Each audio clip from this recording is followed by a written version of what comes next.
Depuis quelques années, on constate la banalisation de l'acte sexuel qui prend des portions importantes dans la classe juvénile.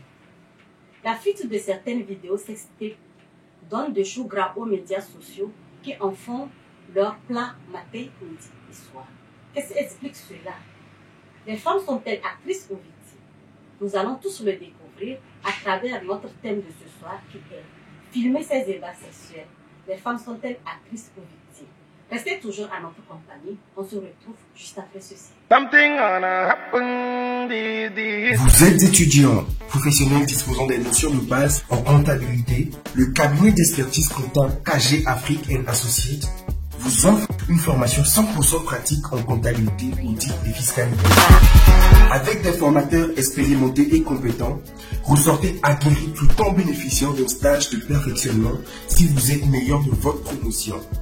La formation révèle l'aptitude et le terrain révèle la compétence. Pour avoir à son arc cette attitude et cette compétence, ne vous faites donc pas compter cet événement. Pour plus de renseignements, contactez-le 90 94 32 95.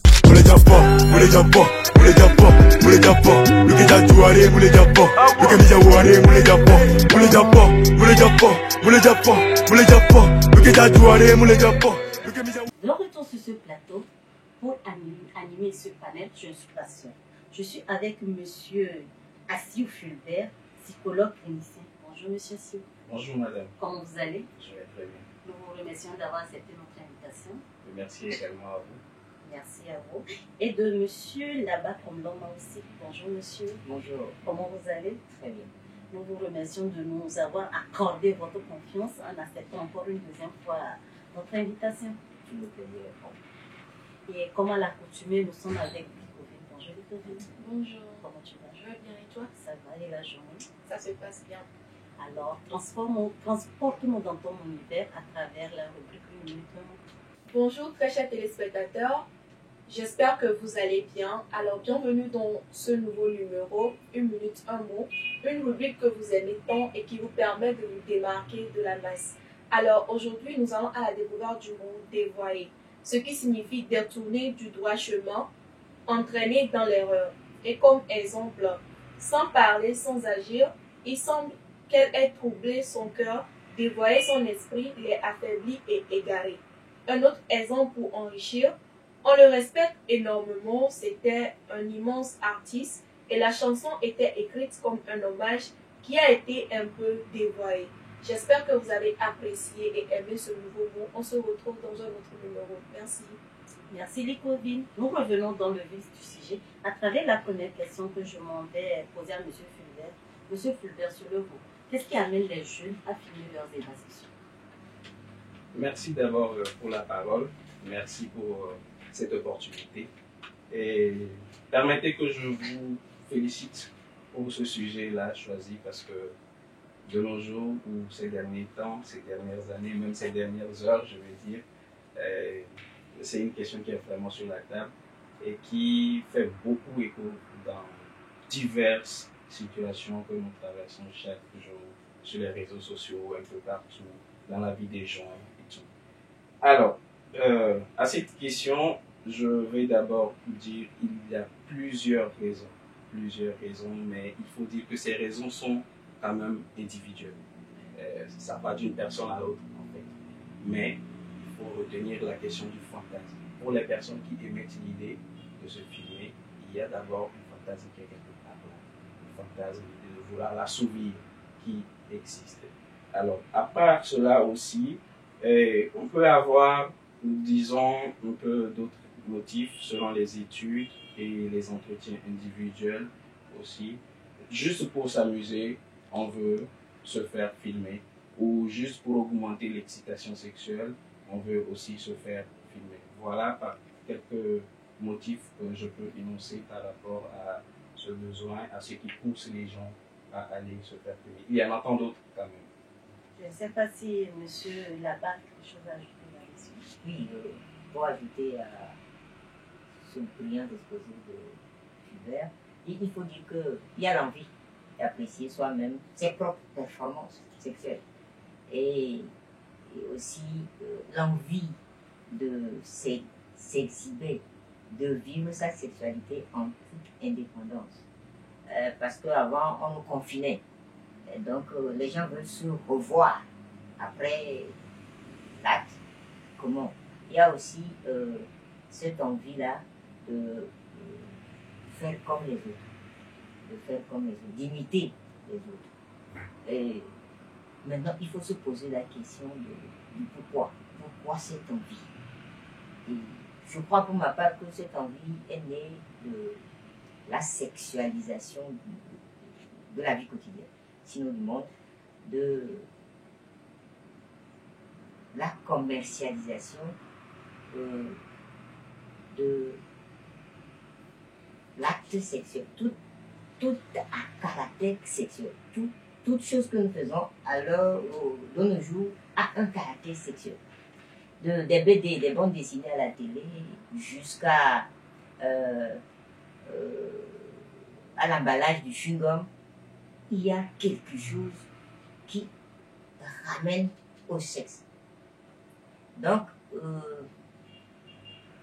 au-delà de cette banalisation du sexe, on se retrouve dans une situation de personnes dans leur chambre se disent bon, est-ce que c'est pas possible de filmer? Maintenant, la question de savoir est-ce que c'est volontaire des fois ou non. Mais je crois que peut-être dans la suite, on en parlera. Et oui, je reste avec vous. Suite à votre énoncé, et j'aimerais savoir les femmes qui se laissent filmer. Parce que quand les vidéos sont en fuite, on ne regarde pas l'homme. Souvent, nos mœurs et autres, on attaque plutôt la femme, la nudité de la femme. Dites-moi alors, les femmes en elles-mêmes sont-elles actrices ou victimes? Justement, on ne peut dédouaner les femmes. On ne peut dédouaner les femmes parce qu'il faut distinguer. Il y a des enregistrements qui sont volontaires, c'est-à-dire les deux parties sont consentantes. Et il y en a d'autres qui sont sous pression. C'est-à-dire l'autre partie est sous pression. Mais quoi qu'il en soit, c'est que c'est divulgué. Donc la femme, là ça nous ramène à notre contexte sociologique. Personne ne doit l'homme, généralement. À la fuite de ces vidéos, personne, à la limite, l'homme devient une star. Mais la femme, celle qui est doitée, elle est traitée de tous les noms d'oiseaux. Après, celle qui est la victime de la publication de la vidéo, plus que l'homme. On peut aussi revenir. Pour que l'homme n'en vienne être victime, il faut qu'il soit peut-être en un haut rang. Tu vas voir, dans les cas que nous avions eus, il y a eu des gens de haut niveau, c'est-à-dire des gens... Oui, mais ça a eu peu d'impact sur sa carrière, mais il y a des gens qui occupaient des postes de responsabilité et qui, à la suite, malheureusement, de ces vidéos, ils ont perdu leur poste, donc leur travail. Donc, généralement, pour que l'homme soit atteint, il faut qu'il soit à un niveau élevé. Mais si c'est un citoyen lambda, un chômeur, quelque part, honnêtement, lui, au niveau de ses amis, il est une star. Mais la femme, elle peut pas sortir de sa chambre le lendemain. Et ça va prendre du temps. Encore faut-il que sa propre famille ne tombe sur... Sinon, c'est parti. Elle peut aller jusqu'à se donner la mort. Et je vais rebondir sur ce que M. Dada a dit. Tout à l'heure, il vient de dire, parfois, la femme subit une pression avant qu'on ne filme l'acte. Est-ce obligé pour la femme de rester avec le monsieur qui peut filmer et même savoir que du jour au lendemain, cette nudité peut se retrouver sur les réseaux sociaux? Alors, permettez. Cela renvoie un peu à, je vais dire, à la première question aussi. Parce que ce qui pousse les gens, c'est un peu de l'harcèlement, ça s'appelle. Il y a des harcèlements qu'elles subissent et elle n'est pas tout à fait obligée. Mais il y a aussi quoi? Il y en a qui acceptent de le faire par amour. Elle accepte de le faire par amour pour la personne qui le demande. Et là, Alors, elle ne se sent pas obligée, mais elle-même, elle part d'un consentement à cause de ses sentiments qu'elle a envers ce dernier. Et suite à ces sentiments, bon, sans forcément mesurer la conséquence après, elle se laisse aller. Et puis aussi, c'est pourquoi, c'est peut-être pour ne pas aussi perdre les bénéfices qu'elle a envers cette personne. Et c'est là on retrouve un peu plus la victime, la femme comme la victime en fait. Et généralement, on se dit, c'est elles sont en posture un peu, voilà, comme on parlait, hors plateau. Et voilà un peu de ces actes, de cette posture-là, elle peut facilement se laisser aller. Et là, maintenant, après, elle devient la victime, comme mon cher ami l'a si bien dit. Et dans notre culture, c'est la femme, en temps normal, elle est vénérée, elle est vue partout. Et c'est elle qui est vue partout. Mais pour une autre personne qui, lui, se dit, je m'en fous un tout petit peu, c'est moi le grand, c'est moi le patron, c'est moi ci. Après tout, lui s'en fout pas mal. Ok, bon. Concernant, vous étiez en train de parler de l'amour. Alors, qu'est-ce qui amène la fuite de ces vidéos sur les réseaux sociaux? Est-ce parce que l'homme n'aime pas la femme qu'il partage ces vidéos-là sur les réseaux sociaux? Alors, la fuite, ce qui peut amener la fuite de ces vidéos, d'abord, il faut un peu voir le contexte dans lequel cela s'est passé. Il faut un peu voir le contexte dans lequel cela s'est passé. Et généralement, c'est un peu des personnes qui sont victimes d'une rupture amoureuse qui peut-être a été très douloureuse. Et pour essayer de se venger, comme on le dit, le revenge porn en fait. Et donc, il est amené à publier cela. Et vous allez un peu voir, je ne sais pas, je n'ai pas vérifié l'information, pour la jeune fille ivoirienne, la fille de l'humoriste Tao, et qui a fuité. Et c'est suite à certains de ses comportements comme ça, au cours de sa relation avec le jeune homme. Et comme quoi, parce qu'elle a trouvé un boulot, n'ayant plus trop de temps pour le monsieur, et voilà. Les idées vont partir par-ci, par-là, elle n'est plus très accessible, qu'est-ce qui se passe, est-ce qu'il n'y a pas d'autres hommes derrière, et tout, et bon. Et si par là, par méga, quelqu'un d'autre vient lui chuchoter à l'oreille, ben, on a vu ta copine en train de prendre un verre avec quelqu'un par ici. Ça parle entre eux, et puis bon, voilà. Donc, ça reste aussi à poser la question, mais avec qui je suis? Il faut vraiment connaître la personne avec qui nous sommes. Il y a, si je peux placer, il y a aussi le hacking, le piratage de nos téléphones. Parce qu'on sait quand on enregistre, mais on ne sait pas. Personne de vous deux qui enregistrez, personne de vous ne sait quand est-ce que ça va tomber sur la place. Personne ne sait. Donc, pour éviter ça, parce que la communication peut être volontaire, c'est-à-dire l'une des parties peut décider à la suite de la rupture, parce que lui, il n'accepte pas qu'on le quitte, donc lui, bon, il publie. Et ça commence par des chantages. Pour répondre à votre question précédente, il y a ce que moi j'appelle le chantage émotionnel. C'est-à-dire quelqu'un te dit, si on ne le fait pas, moi je vais te quitter. Alors que la femme peut-être aimait le monsieur à mort. Donc, sachant qu'elle ne pouvait pas le laisser partir, donc cède à toutes ses caprices. Vous allez voir généralement certaines vidéos filmées, l'homme ne se fait jamais filmer lui-même. Justement. Lui n'est jamais apparu dans la vidéo, mais c'est la femme qu'on filme. Donc, ces chantages émotionnels conduisent d'abord à l'enregistrement de la vidéo, et maintenant après, parce qu'il y a une rupture, il divulgue cela. Et s'il divulgue, bon, ça donne ce que nous avions dit, c'est la femme qui perd au niveau social et sociétal.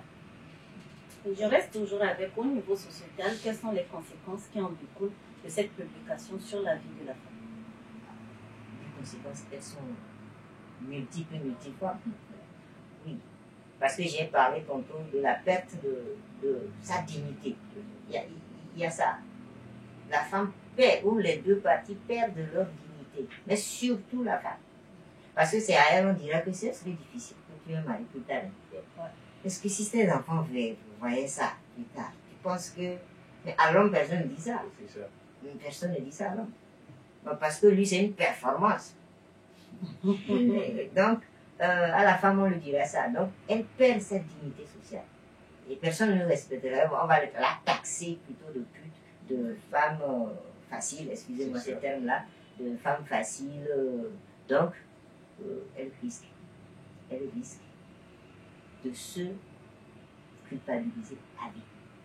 Et émotionnellement, le clinicien est là, ça a un impact sur sa santé. Donc, au fond, elle peut aussi se donner la mort. Il y a d'autres qui se sont donné la mort juste pour ça. Parce qu'on a divulgué ce genre de vidéos. Et les gens perdent leur famille pour ça. Les proches. Les gens perdent leur famille juste pour ça. Parce que quand on te voit, personne n'imagine que tu fais ces genres de choses. Que tu sois en mesure de faire ça. Au point où on filme et qu'on... Parce qu'il y a 3 étapes. D'abord, ce que vous faites. Ah oui, clos. Et que vous avez l'audace de filmer. Non seulement vous avez filmé, mais quelqu'un publie. Mais au fond, sur la base, tout le monde fait ça. Pourquoi vous avez décidé de publier? Au fait, c'est ça le problème. Ce n'est pas le fait de le faire, mais c'est le fait de le filmer et de publier. Maintenant, la publication peut être de vous ou de tout. J'ai parlé des hackers qui peuvent prendre contrôle de votre téléphone et vous piquer vos images et vidéos. Il y a aussi cette question-là dans nos hôtels, des caméras un peu partout. Des caméras, des fois, pas visibles, hein. Vous ne voyez pas, mais on vous filme. Maintenant, une entreprise peut décider de faire ça. L'hôtel peut décider de faire pour des questions de sécurité. Moi, on ne doit pas filmer, par exemple, les toilettes, les chambres. Mais toi, tu ne sais pas. Les gens mal intentionnés filment. Maintenant, si c'est le responsable, supposons que c'est le responsable de l'hôtel qui fait. Donc, il a mis en place un système. Mais un employé, lui, peut contourner ce système-là et venir piquer cette image ou cet enregistrement et publier. Ça commence par des chantages. Donc, là, on va vous appeler pour vous dire j'ai une vidéo de vous. Si vous ne faites pas, on va publier. Mais au départ, peut-être on vous décrit. Là, vous savez que c'est vous. Soit vous cédez, soit vous ne cédez pas. Et si vous ne cédez pas, là, on retrouve la chose sur la place. Donc, conséquence, c'est ça les chantages, vous subissez émotionnellement, vous avez un problème, financièrement, on va vous soutirer de l'argent à vie. Parce que 2 ans après, il va revenir. 5 ans après, il reviendra. Parce qu'il a un secret. Ce qui ne devait pas être connu des gens. Après, vous avez permis à ce que ça soit des secrets. Donc, on va vous mener la vie dure pour ça. Monsieur Fulbert, je reviens à vous. Je ne sais pas si vous avez quelque chose à ajouter par rapport aux conséquences de ces vidéos sur la femme. Alors, il l'a si bien dit, ces conséquences sont multiformes. Mais je vais préférer m'attarder sur un peu plus les conséquences sur le plan de la santé. Et il faut parler en fait des personnes qui ont une estime de soi faible. Pour ces personnes, ce ne sera pas du tout facile. Il a parlé tantôt du suicide.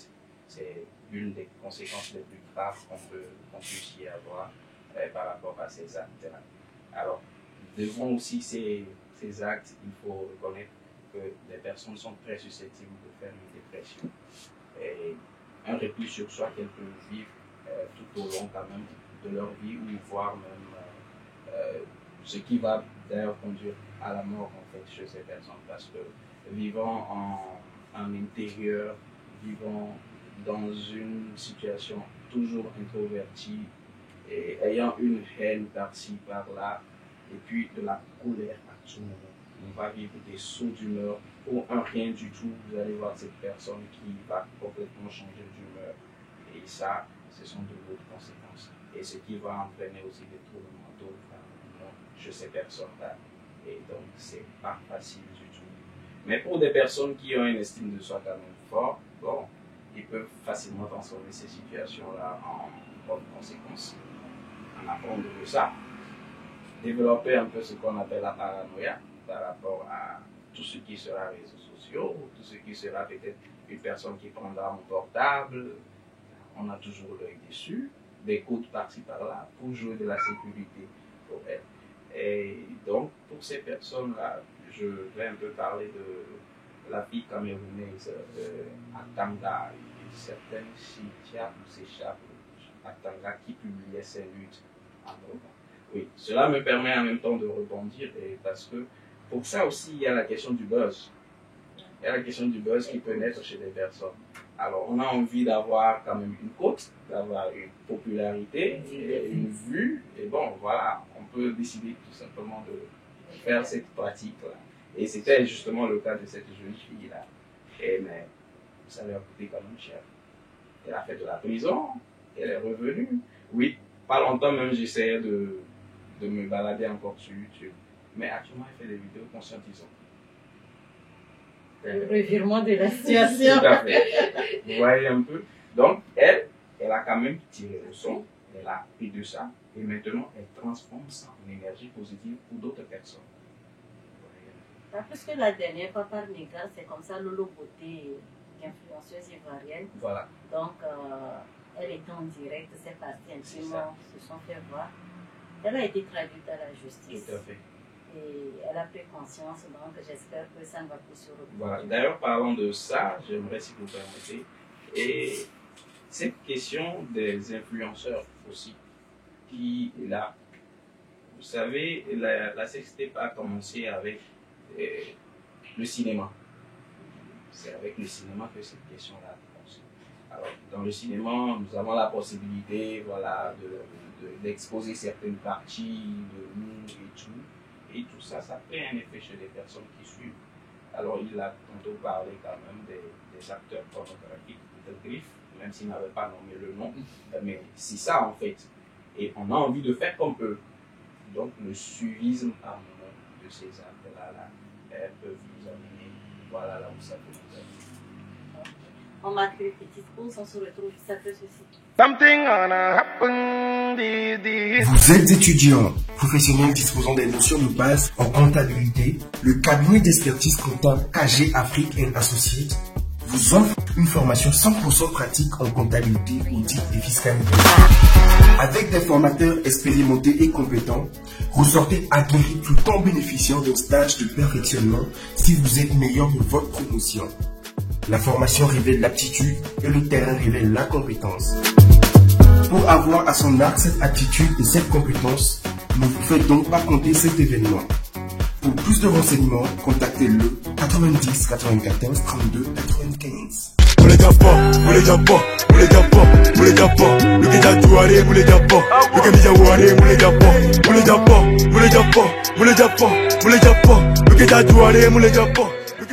De retour sur ce plateau, Licovine a une question concernant l'actualité de ce jour. Alors, monsieur, vous étiez tout à l'heure en train de parler du suivisme. Il y a le Suède qui a adopté le CES comme un jeu. La compétition a débuté le 8 juin, selon les informations. Quelle appréhension avez-vous de ce jeu? Ok, merci beaucoup pour la question. Et également, je l'ai appris. Je l'ai appris et tout de suite, bon, j'étais un peu stupéfait parce que c'est étranger à moi. Du coup, je vais le trouver bizarre. Et je pense que cette réaction-là, on peut la retrouver aussi chez d'autres personnes. Ça peut paraître bizarre pour des personnes. Mais est-ce que là, de l'autre côté, ça paraît bizarre pour eux? C'est la question. Nous sommes dans un jeu de culture, dans un jeu de contexte. Et de l'autre côté, comment ça se passe? Comment ils appréhendent la chose? Nous ne savons pas.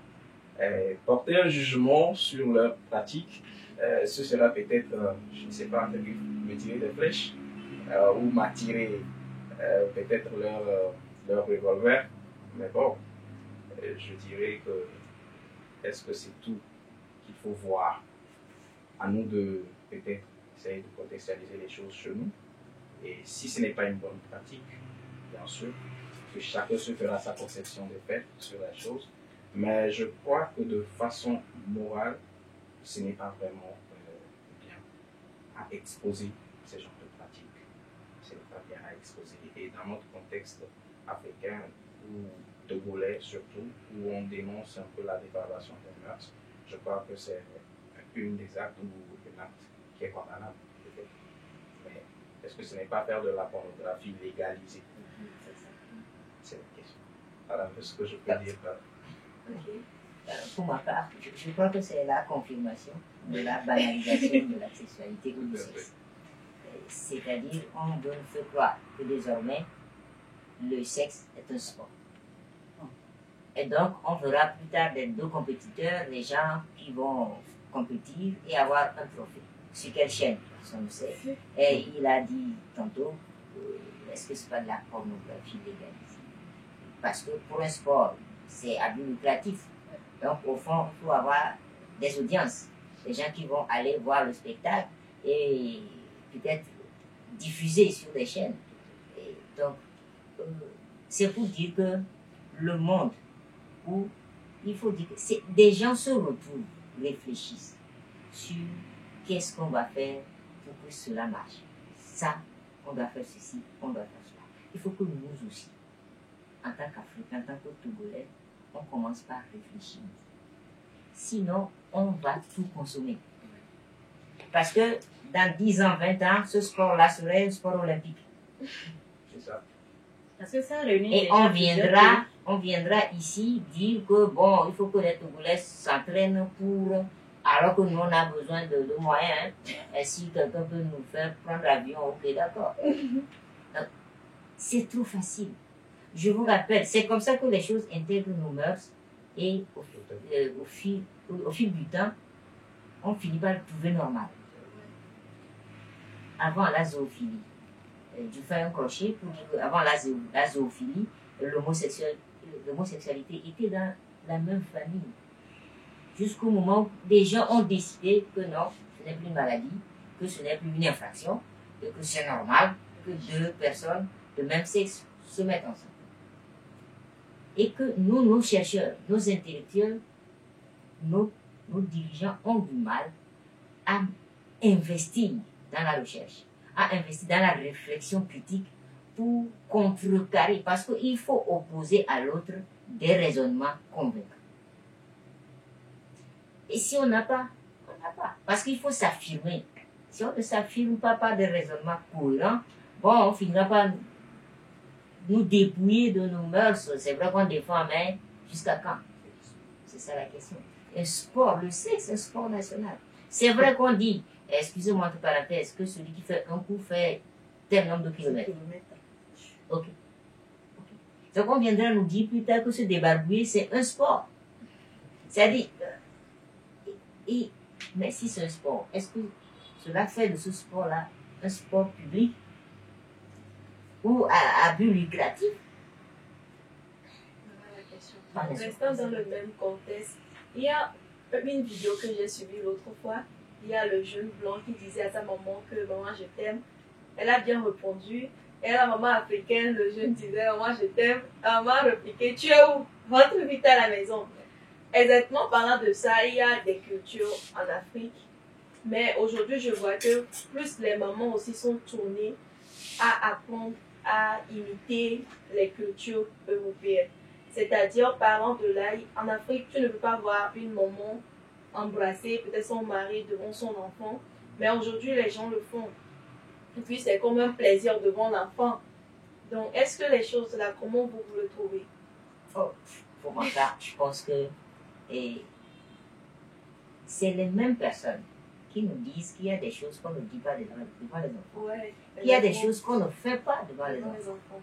Mais c'est les mêmes personnes qui font les choses devant les enfants et qui nous demandent de faire les choses devant les enfants. Et que nous, on ne soit pas en mesure de faire le prix.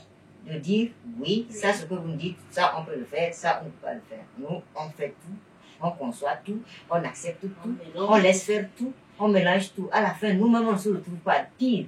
On dépasse même ceux qui nous ont demandé de faire. C'est-à-dire,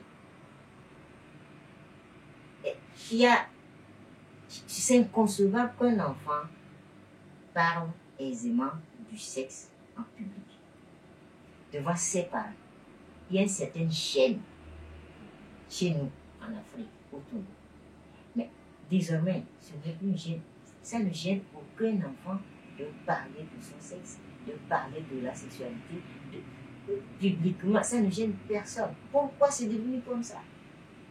Oui, Donc, est-ce que c'est les autres? Ce n'est pas forcément les autres. Nous sommes aussi responsables de la situation. Parce que embrasser, dire à sa maman je t'aime, ou à son papa je t'aime. D'autres diront que non, c'est normal. D'autres diront que non, il y a des choses qu'on ne dit pas. Nous, on peut décider que chez nous, un enfant ne dit pas à son papa je t'aime. Il n'y a aucun mal à cela. Parce qu'on peut dire qu'il y a plusieurs amours, oui, il y a plusieurs amours. Mais chez nous, on ne dit pas ça. C'est tout. Au fait, c'est ça. Une loi, carrément. Non, bon, les lois ne protègent pas contre la pratique. Ouais, exactement. Oui, c'est la répression, mais ce n'est pas ça. Il faut que chacun... Et il n'y avait pas de loi.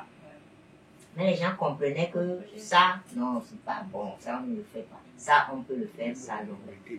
Mais bon, ici, pour faire le sexe, les gens vivaient dans une même pièce, Mais c'est dans la nuit profonde. Et il faut que l'enfant aussi soit têtu pour qu'il guette ses parents.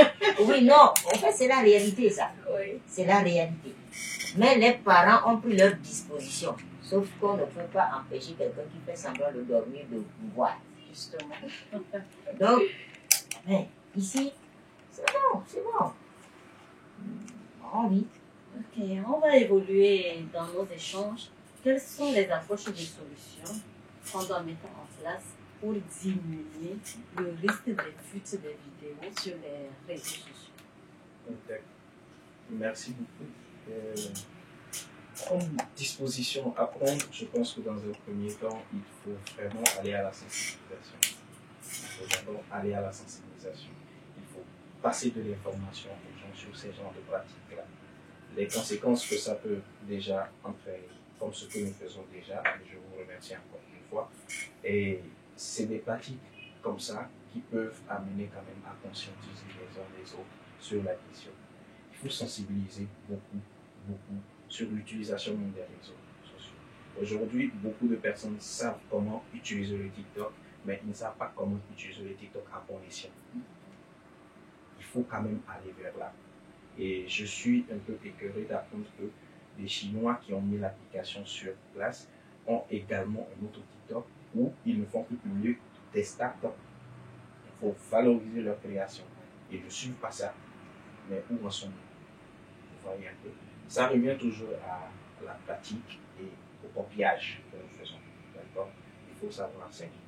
En deuxième position, et je pense qu'il faut quand même arriver aussi à pouvoir essayer d'introduire cette question de l'éducation aussi sexuelle. C'est une pratique, nous ne l'avons pas, mais nous la prenons sur les réseaux. Et c'est ce qui entraîne un peu ces gens d'actes-là que mon cher est en train de dénoncer. Oui, nous copions, mais nous copions mal. Et c'est pas bien. Et donc, entraîner les personnes, entraîner les enfants, leur apporter la bonne information par les bons canaux. Effectivement. Et aussi, il faut quand même apporter un soutien psychosocial et juridique aux victimes. Victimes de ces actes, il faut apporter un soutien comme ça pour les permettre en fait de pouvoir se reprendre à travers ces actes-là, ces malversations qui se sont passées, de pouvoir quand même, tout comme je le parlais, retransformer ça en énergie positive, d'accord, pour y travailler et se reconstruire et aller à une réinsertion sociale plus acceptable.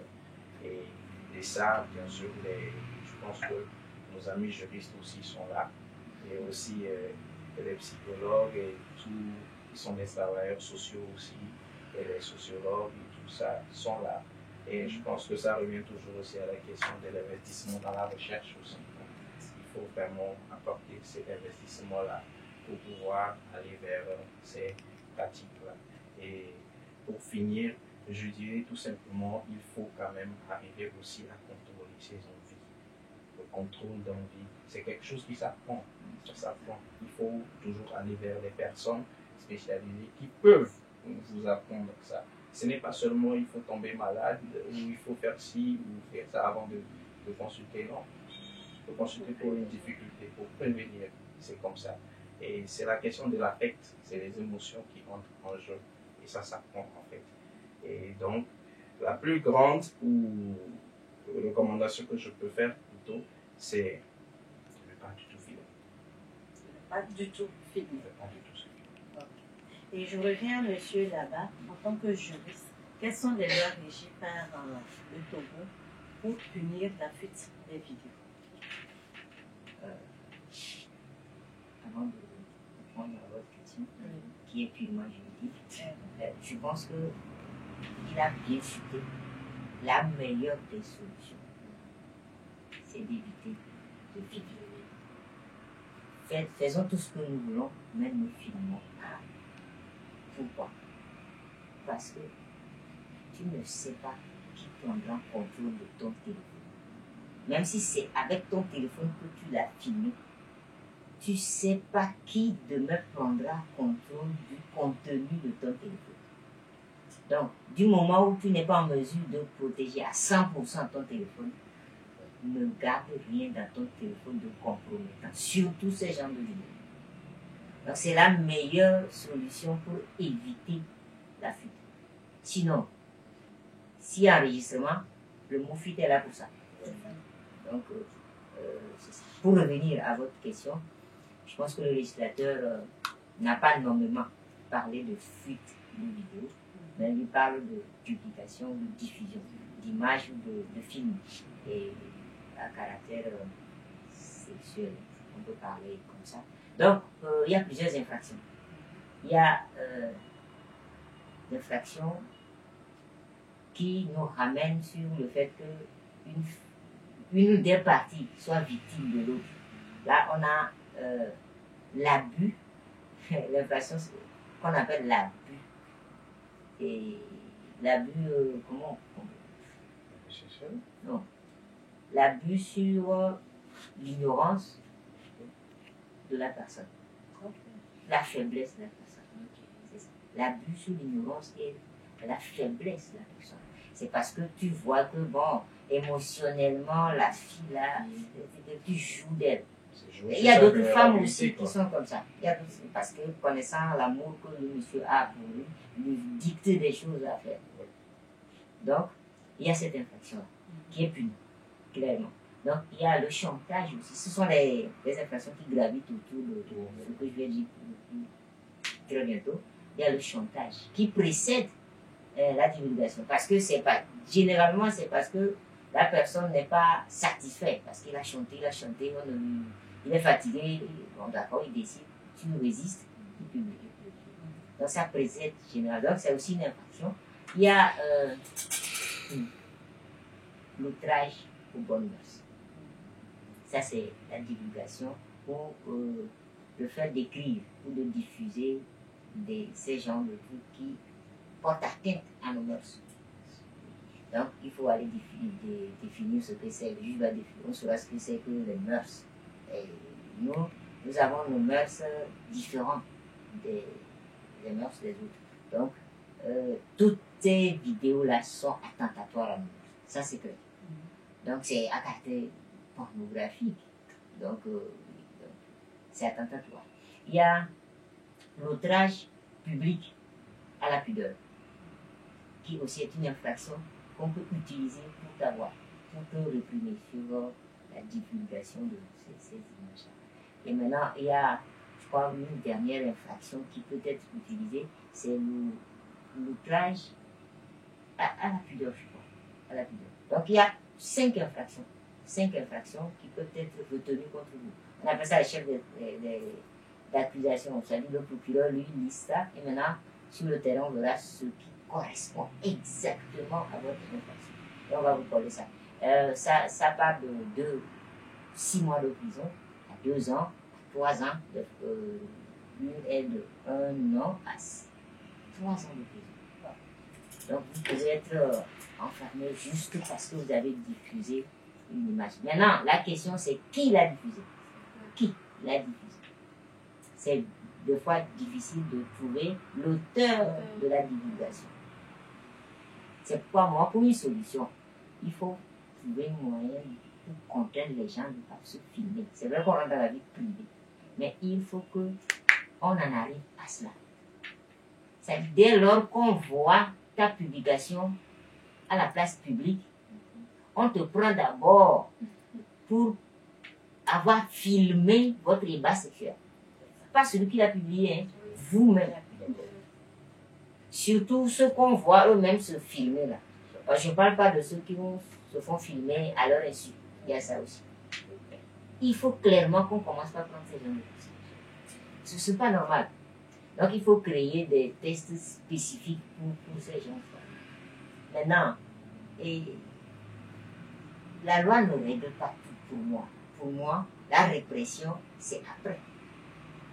Mais la chose est là, c'est viral sur les réseaux sociaux. La répression, c'est bon. Mais qu'est-ce qu'on peut faire pour éviter? Il faut que le Togo prenne en compte la question des médias sociaux. Qu'est-ce qu'on autorise sur les médias sociaux? Le Togo est en mesure de dire chez nous sur TikTok, c'est ça qu'on veut. Sinon, on refuse TikTok au Togo. On peut dire ça. Si TikTok n'est pas en mesure de nous fournir ce que nous on veut pour nos citoyens, on refuse TikTok. C'est pareil pour Facebook, c'est pareil pour Twitter, c'est pareil pour tous les réseaux sociaux. Ça, c'est ça, protéger les gens. En Europe, aux États-Unis, c'est vrai que c'est une autre, ils ont une autre envie de faire taire la Chine, mais ils veulent interdire TikTok. C'est vrai que c'est pour autre chose. Mais c'est possible de dire, nous, on veut ça. Parce que les TikTok ne sont pas pareils. Même on est au pays ici, ça dépend de ce qu'on sent que tu fais. Parce que moi, j'ai un TikTok qui ne fait que défiler les vidéos d'animaux, de trucs là. Oui, chacun a ses centres d'intérêt. Donc, au fond, on peut, si on veut. Il suffit qu'on commence par avoir un œil sérieux sur les choses, qu'on débatte sur les choses et que l'État prenne les choses au sérieux. Et on aura... Parce que la question fondamentale pour chuter, c'est quel citoyen voudrions-nous? C'est toute la question. Si on veut des citoyens qui se foutent des choses, bon, on aura des citoyens qui se foutent des choses. Là, on dit de venir balayer, la personne ne vient, parce que ça n'intéresse personne. Les gens ont leur centre d'intérêt ailleurs. L'amour de la patrie, ça n'intéresse personne. Lorsqu'on insulte un Togolais, ça n'aime personne. Un étranger peut venir abattre un Togolais, ça ne gêne aucun Togolais. Si c'est ça, ok. On va consommer les choses, on va devenir comme les autres. Donc, je pense que la loi, oui, mais la loi ne règle pas. Il faut d'abord conscientiser chacun, et ça commence par tout le monde. Ça commence par tout. D'abord parce que vous le faites déjà. Et cette émission-là permet de dire aux gens qui nous ont suivis que c'est un risque lorsqu'on filme ces débats. On peut ne pas filmer. Donc, je pense que la loi, elle réprime, mais pour ma part, oui, on peut utiliser ça, mais il y a autre solution. Je crois que l'un à l'autre, vous avez déjà donné votre mot de fin, vous avez tout dit en concluant. Donc, je m'en vais dire ceci. Ayons des comportements responsables. Comme l'a dit nos invités, ne filmons pas nos débats sexuels au risque d'avoir une fuite de main. Restez toujours à notre compagnie pour d'autres émissions, pour d'autres débats, pour vous conscientiser, pour avoir des citoyens responsables pour un Togo meilleur. En attendant un autre numéro, restez toujours à notre compagnie. On se retrouve la prochaine fois. Bye.